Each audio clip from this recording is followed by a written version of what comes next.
Assalamu alaikum wa rahmatullahi ta'ala wa barakatuh. A'udhu billahi minash shaitanir rajim. Bismillahir rahmanir rahim. Wa sallallahu ala rasulil karim Muhammad bin Abdullah wa ala alihi wa sahbihi wa sallima tasliman kassira. Assalamu alaikum wa rahmatullahi ta'ala wa barakatuh. Chers frères et sœurs en islam, nous vous saluons avec meilleure des salutations. Nous glorifions Allah subhanahu wa ta'ala, nous le remercions. Allah le tout-puissant, le tout miséricordieux Allah. Chers frères et sœurs en islam, nous demandons à Allah subhanahu wa ta'ala de nous faciliter la prière, salut, paix sur le prophète Mohammed, ainsi que ses nobles disciples et tous ceux qui vont le suivre jusqu'au jour de la résurrection. Nous sommes en face de vous, chers frères et sœurs en islam. Aujourd'hui, nous allons vous parler, Inch'Allah, sur notre 28e numéro, 28e partie des leçons de l'interprétation des rêves divers selon l'islam sur la chaîne Médecine prophétique et coutumière. Nous allons vous parler en 3 reprises sur la mouche.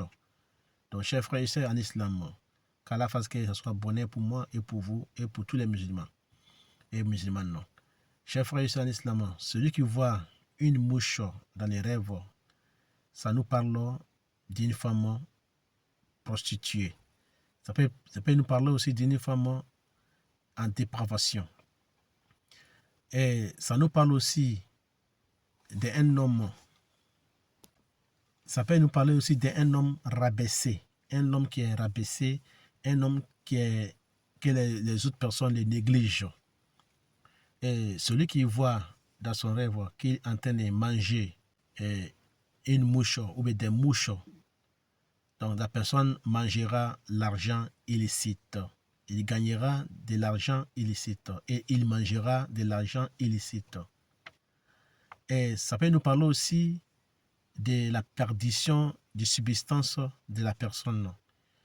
La personne perdra sa subsistance quotidienne et la personne aura que des problèmes et des soucis.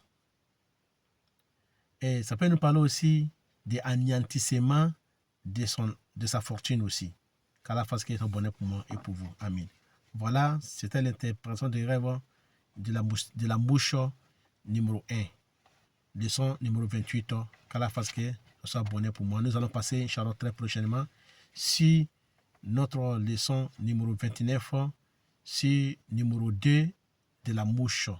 Qu'Allah fasse que ça soit bonheur pour moi et pour vous et pour tous les musulmans. Amen. Wallahu a'lam, c'est Allah qui sait.